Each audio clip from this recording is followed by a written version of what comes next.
एक बार एक राज्य में एक राजा रहा करता था। राजा बहुत ही बुद्धिमान और बलशाली था। राजा सदैव अपनी प्रजा का बहुत अच्छे से ध्यान रखता था। प्रजा भी अपने राजा को बहुत पसंद करते थी। राजा की 2 बेटियां थीं। राजा अपनी दोनों बेटियों से बहुत प्रेम करता था। राजा की छोटी बेटी देखने में बहुत सुंदर और आकर्षण थी और राजा की बड़ी बेटी छोटी बेटी के मुकाबले थोड़ा कम सुंदर थी। राजा की छोटी बेटी ग्यारस माता की पूजा किया करती थी और सभी लोग राजा की छोटी बेटी से बहुत प्रेम करते थे और बहुत प्रशंसा किया करते थे। राजा भी अपनी छोटी बेटी को बड़ी बेटी से अधिक प्रेम करता था, जिस कारण राजा की बड़ी बेटी को अपनी छोटी बहन से बहुत नफरत होने लगी थी। राजा की दोनों बेटियां जब बड़ी हो गई, तब एक पड़ोस राज्य में रहने वाला राजकुमार राजा की बड़ी बेटी के लिए रिश्ता लेकर आया। लेकिन जैसे ही उस राजकुमार की नज़र राजा की छोटी बेटी पर पड़ी, तो वह राजकुमार राजा की छोटी बेटी पर आकर्षित हो गया और उससे पहली नज़र में ही प्रेम कर बैठा। उस राजकुमार ने राजा की बड़ी बेटी के साथ विवाह करने से मना कर दिया और उसने राजा से कहा कि मैं आपकी छोटी बेटी से विवाह करना चाहता हूँ। जिसके बाद राजा की बड़ी बेटी ये देखकर अपनी छोटी बहन से बहुत क्रोधित हो गई और राजा की बड़ी बेटी ने अपनी छोटी बहन को अपना सबसे बड़ा दुश्मन मान लिया। राजा की बड़ी बेटी ने अपनी छोटी बहन से बदला लेने का निर्णय लिया, जिसके लिए उसने अपनी छोटी बहन को जान से मारने का प्लान बनाया। राजा की बड़ी बेटी ने अपनी छोटी बहन को मारने के लिए सबसे पहले एक लड्डू में जहर मिलाकर अपनी छोटी बहन को दे दिया और उसको लड्डू खाने के लिए कहा। लेकिन लड्डू खाने के बाद भी छोटी बहन को कुछ नहीं हुआ। बड़ी बहन ये देखकर बहुत आश्चर्यचकित हो गई, लेकिन बड़ी बहन ने हार नहीं मानी और उसने जब रात में छोटी बहन अपने कमरे में सो रही थी, तब एक मटके में सांप रखकर उसे कमरे में छोड़ दिया। लेकिन सांप भी छोटी बहन का कुछ नहीं कर पाया। जिसके बाद बड़ी बहन ने अपनी छोटी बहन से कहा कि चलो हम लोग कुएं में से पानी भरकर लाते हैं, जिसके लिए वह अपनी छोटी बहन को पानी भरने के बहाने कुएं के पास ले गई और उसने अपनी छोटी बहन को कुएं में धक्का दे दिया। लेकिन छोटी बहन को तब भी कुछ नहीं हुआ, क्योंकि हर बार ग्यारस माता उसकी रक्षा कर रही थी और उधर बड़ी बहन अपने सारे प्रयासों के बाद असफल हो रही थी, जिससे वह बहुत क्रोधित होती जा रही थी। फिर उसने अपनी छोटी बहन के पास जाकर उससे खुद ही पूछा कि मेरी छोटी बहन, तुमको पता है भगवान ने सबकी मृत्यु एक निश्चित समय पर लिखी हुई है और कैसे तुम्हारी मृत्यु होगी, क्या ये तुम जानती हो? तब छोटी बहन ने अपनी बड़ी बहन को बताया कि हाँ, मैं तो जानती हूँ मेरी मृत्यु कैसे होगी। छोटी बहन से यह सुनकर बड़ी बहन मन ही मन बहुत प्रसन्न होने लगी और उसने अपनी छोटी बहन से कहा कि तो मुझे अपनी मृत्यु का राज बताओ। छोटी बहन ने अपनी बड़ी बहन से कहा कि मेरी मृत्यु तो एक तोते में है, जो तोते के गले में एक हार है उससे मेरी मृत्यु होगी। जब तक कोई भी व्यक्ति तोते को मारकर वह हार अपने गले में पहनेगा, तो मैं मूर्छित हो जाऊंगी और जैसे ही उस हार को अपने गले से उतारेगा तो मैं वापस से जीवित हो जाऊंगी। अपनी छोटी बहन की मृत्यु का राज जानकर बड़ी बहन बहुत ही खुश हो गई और उसने अपनी छोटी बहन को मारने के लिए उसके पालतू तोते को ढूंढना शुरू कर दिया। और छोटी बहन को इस बात का आभास हो गया था कि कोई उसकी जान लेना चाहता है, जिसके लिए वह अपने पिताजी के पास गई और उसने अपने पिताजी से कहा कि पिताजी, मेरी मृत्यु के बाद आप मुझे जलाइएगा मत, बल्कि आप मुझे अपनी पुरानी वाली हवेली में एक पलंग में लिटा कर छोड़ दीजिएगा। अपनी छोटी लड़की की यह बात सुनकर राजा बहुत आश्चर्यचकित हो गए। राजा ने अपनी छोटी बेटी से पूछा, बेटी तुम यह क्या कह रही हो? तब राजा की छोटी बेटी ने बताया, पिताजी, समय किसी के लिए नहीं रुका है, कब क्या हो जाए किसी को कुछ पता नहीं है। और फिर राजा ने अपनी छोटी बेटी से कहा कि तुम ऐसी बातें क्यों कर रही हो, 2-3 दिन में तो तुम्हारा विवाह है। लेकिन छोटी बेटी ने अपने पिताजी को ऐसा करने पर मजबूर कर दिया और उनसे वचन ले लिया। राजा ने भी अपनी छोटी बेटी की बात स्वीकार कर ली और 2-3 दिनों के बाद जब शादी का समय आया, तब राजकुमार बारात लेकर राजा के घर आया और राजकुमार और राजा की छोटी बेटी का विवाह शुरू हो गया। जैसे ही राजा की छोटी बेटी राजकुमार के साथ फेरे लेना शुरू करती है तो उसकी बड़ी बहन अपनी छोटी बहन के कमरे में जाकर उसके तोते को पकड़ लेती है और उसको जान से मार देती है। तोते के गले में जो हार था उसको अपने गले में धारण कर लेती है। जैसे ही बड़ी बहन उस हार को अपने गले में धारण करती है तो उधर छोटी बहन 3.5 ही फेरे ले पाती है और वहीं पर बेहोश होकर गिर जाती है। जिसके बाद राजा ने बड़े बड़े दर्द हकीमों को बुलवाया और अपनी छोटी बेटी का इलाज करने के लिए कहा। राजा की बात सुनकर वैद्य ने छोटी बेटी को जब चेक किया तो राजा को बताया कि आपकी छोटी बेटी ना तो जीवित है और ना ही मरी हुई है। यह मैं ऐसा पहली बार देख रहा हूँ। राजा ने वैद्य और हकीम को ये बात बाहर बताने से मना कर दिया और उनको कहा कि अगर तुमने यह बात किसी को बाहर बताई तो हम तुम्हें फांसी दे देंगे। राजा ने अपनी छोटी बेटी को पुराने महल में जाकर एक पलंग में लेटा दिया और वहां पर कुछ सैनिक को तैनात कर दिया और वापस अपने महल पर आ गया। राजा की बड़ी बेटी अपने पिताजी के पास आई और कहने लगी कि पिताजी, अगर यह शादी संपन्न नहीं हुई तो आपकी इज्जत का क्या होगा? आप कहे तो मैं आपकी इज्जत बचाने के लिए राजकुमार से शादी करने के लिए तैयार हूँ।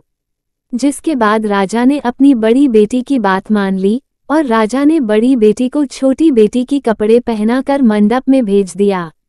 लेकिन राजकुमार यह जान गया कि ये राजा की छोटी बेटी नहीं है बल्कि यह राजा की बड़ी बेटी है।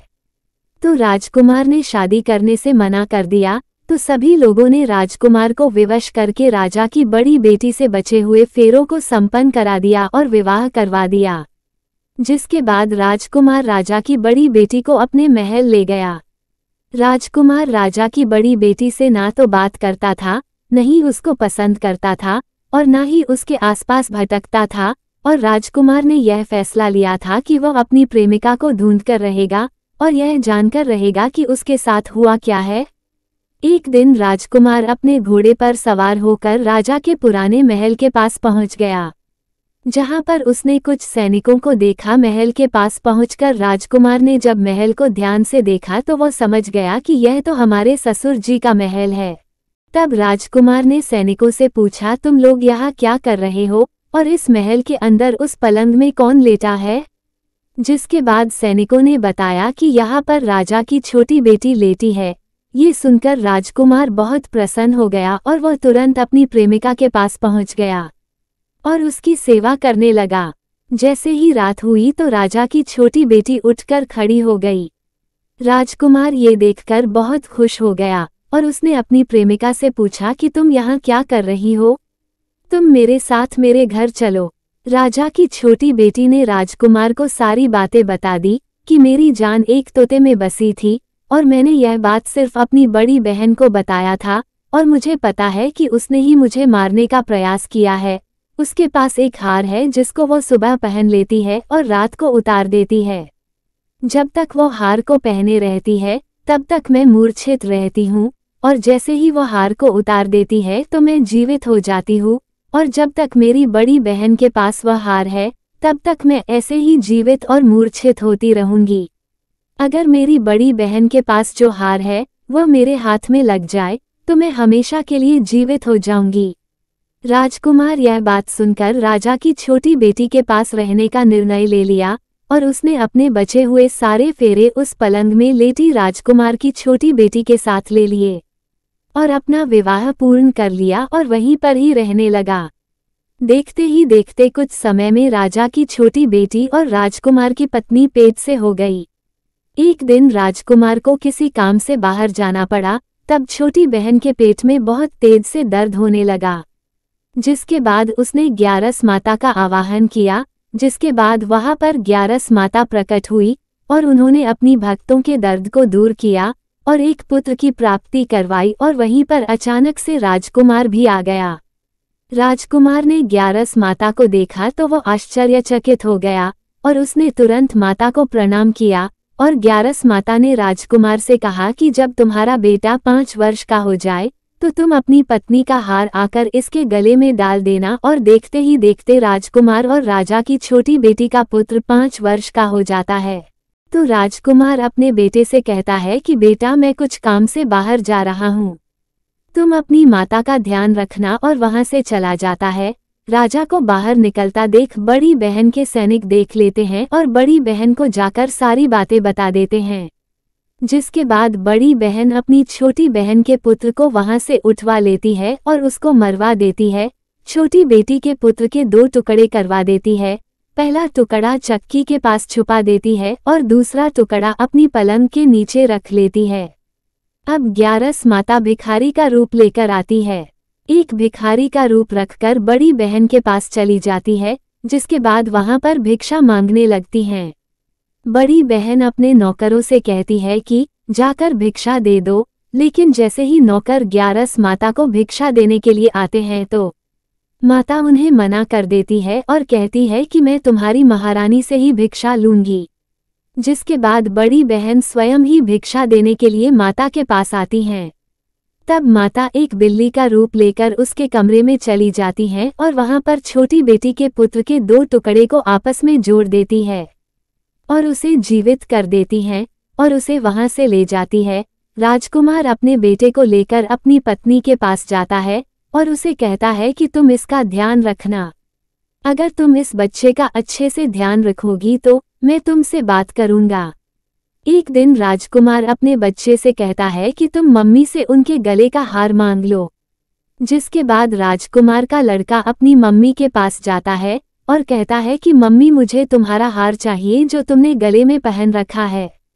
ये सुनकर पहले तो बड़ी बहन बहुत क्रोधित होती है, पर उसको ये याद आता है कि राजकुमार ने कहा था कि अगर मैं इस बच्चे का ध्यान अच्छे से रखूंगी तो वो मुझसे बात करेंगे, जिसके कारण वो हर को उस बच्चे को दे देती है और वह तुरंत हर को ले जाकर अपने पिताजी को दे देता है। और तभी राजकुमार अपने बेटे को लेकर वहां से जाने लगता है और अपनी पत्नी से कहता है कि तुम हमारे लिए खाना बनाकर रखना, मैं शाम को आकर तुम्हारे साथ खाऊंगा। और वो अपने बेटे को लेकर वहां से चला जाता है। जिसके बाद वह राजा के पास जाता है और उनको सारी बातें बता देता है। राजा अपनी बड़ी बेटी की यह करतूत सुनकर बहुत क्रोधित होते हैं और अपनी परवरिश पर ही दोष देने लगते हैं और राजकुमार को अपनी छोटी बेटी के साथ रहने के लिए आदेश देते हैं। राजकुमार अपनी बड़ी बेटी को वन में भिजवा देते हैं। इस प्रकार से बड़ी बहन को अपनी करनी का फल मिला। ग्यारस माता ने अपने सबसे प्रिय भक्त छोटी बहन की रक्षा की, उसके पुत्र की रक्षा की, उसे धन धान्य से संपन्न किया। हे ग्यारस माता, जिस प्रकार आपने छोटी बहन को जीवन दान दिया, उसके पुत्र की रक्षा की, उसी प्रकार आप सभी को देना। जय हो ग्यारस माता। प्रिय भक्त गणों, उम्मीद करती हूँ आपको ये कथा अत्यंत पसंद आई होगी। अगर वीडियो अच्छी लगी हो तो एक लाइक जरूर करना। अभी तक आपने हमारे चैनल को सब्सक्राइब नहीं किया है तो कर ले। आपका जीवन मंगलमय हो, इसी कामना के साथ विदा लेती हूँ। मिलते हैं नेक्स्ट वीडियो में, तब तक के लिए नमस्कार।